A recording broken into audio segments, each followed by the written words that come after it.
Meus caríssimos irmãos, minhas caríssimas irmãs, da nossa queridíssima Fraternidade Espírita Paulo de Tarso, para nossa alegria, estamos aqui mais uma vez, estudando junto com vocês os ensinos épicos, constantes dessa obra magnífica que é o livro Paulo Estevão, e que tem sido para nós, ao longo de muitas décadas da nossa existência, uma obra de reflexão, uma obra de estudo, e de onde tiramos valiosíssimos ensinos para as nossas vidas. Agradecemos muito a Jesus a oportunidade de termos recebido pela pena abençoada do nosso querido irmão Francisco Cândido Xavier, esses relatos do Espírito, o nosso irmão maior, Emmanuel, que nos traz a saga abençoada de Paulo de Tarso, de Estevão e de Abigail, aquelas criaturas que se constituíram como sendo os grandes servidores do Cristo na instituição da mensagem da Boa Nova aqui entre nós, em nosso planeta. As Estradas de Jope, meus irmãos, que é o título, que é o capítulo que estamos a estudar nessa tarde, elas nos levam a conhecer duas criaturas iluminadas por Deus, duas criaturas escolhidas por Jesus. Junto com Estevão, essas duas criaturas teriam a missão de levar a Boa Nova para uma humanidade que precisava conhecer as notícias da lei de amor ensinadas por Jesus às criaturas da terra. Nós gostaríamos, meus irmãos e minhas irmãs, de enfatizar a todos vocês da minha alegria de estar aqui hoje. Como vocês podem perceber pelas imagens do fundo, eu resolvi gravar essa minha participação hoje diretamente do salão aqui do salão de estudos do nosso querido solar. Eu tenho dito para vocês e repetido das minhas dificuldades de divulgação do Evangelho fora aqui do ambiente abençoado dessa casa. E acho que essa dificuldade se avultaria no momento em que eu fosse promover, junto com vocês e junto com Lucas, o estudo dessa obra magnífica. Então hoje eu resolvi vir aqui. Já meditei um pouco, já fiz algumas orações, já pedi a ajuda do nosso querido Paulo de Tarso, que com certeza assiste essa casa lá dos páramos espirituais onde ele se encontra, e aos seus emissários, aqueles que o auxiliam na tarefa que a qual ele se entregou, de ajudar Jesus na implantação do reino divino da Boa Nova aqui no nosso planeta. Conforme nos fala Chico Xavier, num dos seus livros de memórias, Paulo de Tarso hoje está diretamente ao lado do Cristo,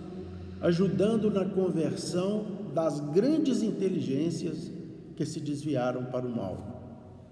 E essa criatura, e é o estudo da vida dessa criatura bendita,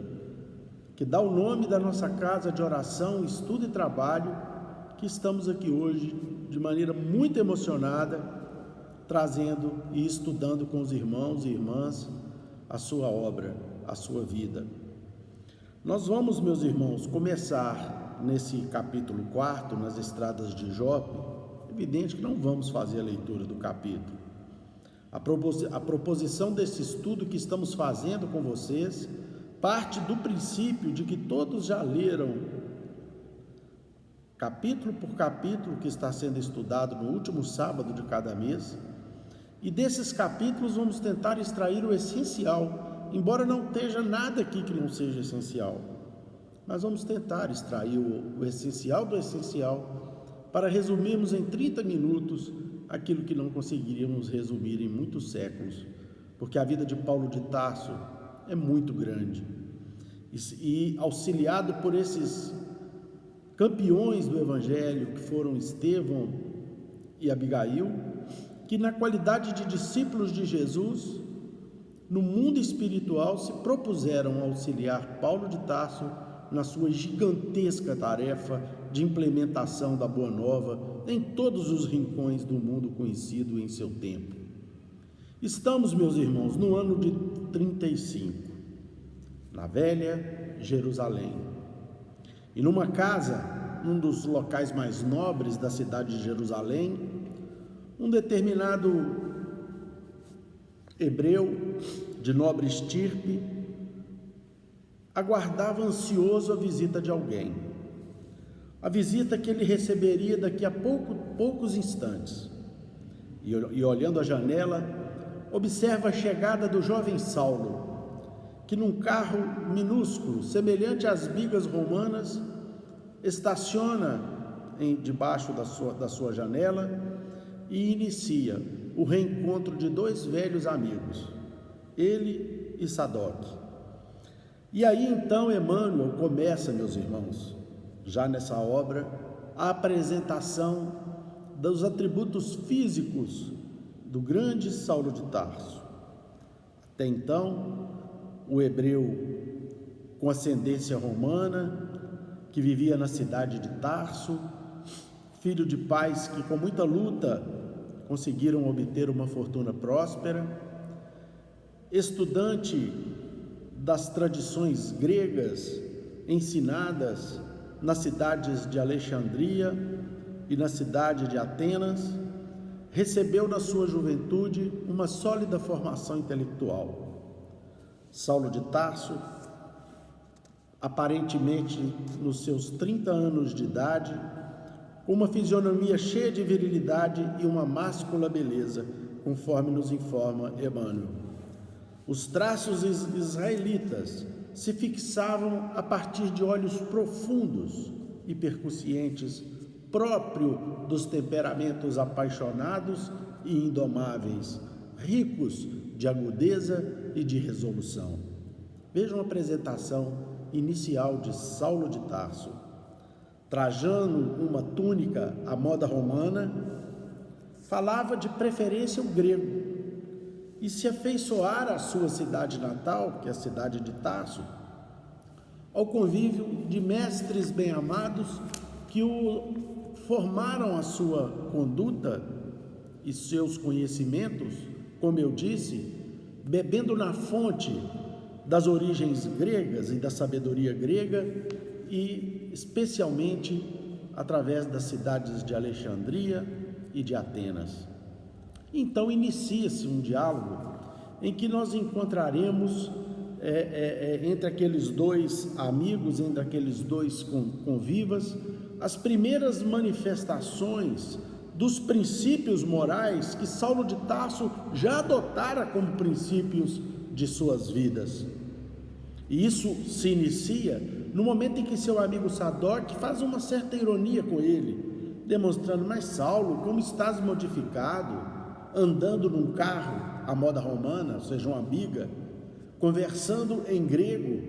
E aí então Saulo o interrompe imediatamente e diz o seguinte: ah, meu caro, mas no coração eu tenho a lei, sempre desejoso de submeter Roma e Atenas aos nossos princípios. Então ele estava ali usando um carro romano, trajando uma indumentária grega, mas no seu coração e na sua mente ele guardava os princípios que formaram a sua convicção juvenil, da sua juventude, e agora na madureza, já aos 30 anos de idade, iniciando a madureza, convicto de que ele tinha a tarefa, como doutor da lei, de dobrar Atenas e Roma aos princípios da lei de Moisés, ou da lei de Deus. Então, meus irmãos, aí nós vamos verificar que Paulo de Tarso, Saulo de Tarso, já traça ali a sua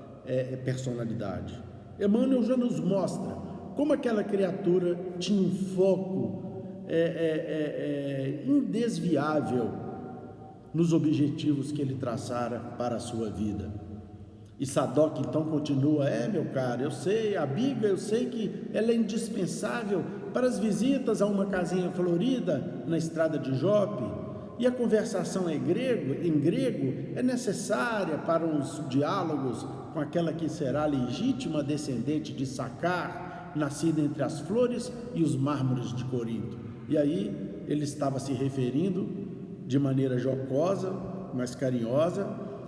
que Paulo precisava da Biga e falava em grego, aperfeiçoava o grego para poder se comunicar com uma flor linda que morava na cidade de Jope, num sítio adornado de flores e de beleza, e cuja origem remontava à cidade de Corinto.